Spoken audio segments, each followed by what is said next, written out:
The International Olympic Committee has defended its decision to allow two boxers who failed gender tests to compete at the Paris Olympics. There has been global condemnation of the IOC, which has been accused of putting the safety of women at risk. Take a look.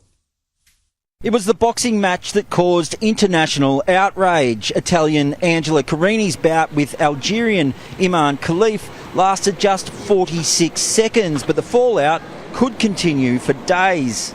This is a minefield, and unfortunately, as with all minefields, we want a simple explanation. Everyone wants a black and white explanation of how we can determine this.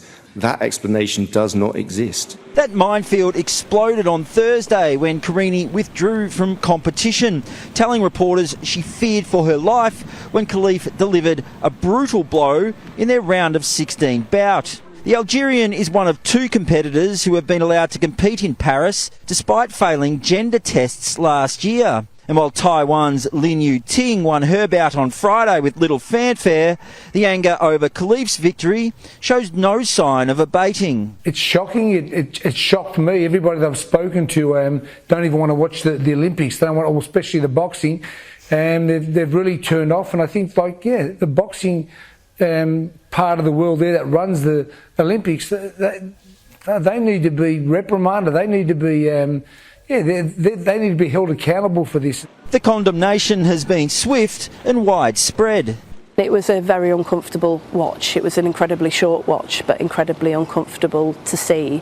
And I know from being here in Paris that there are a lot of women competitors who are very concerned, not just about whether we're getting the balance right between inclusion, fairness and safety in boxing, but in other sports. US presidential candidate Donald Trump posting on social media, "I will keep men out of women's sports." The Algerian boxer was born female, was registered female, lived her life as a female, boxed as a female, has a female passport. This is not a man fighting a woman. The IOC has conceded there are issues with the eligibility rules, but it will allow the boxers to keep fighting here in Paris, arguing it would be unfair to change the rules after the competition has begun.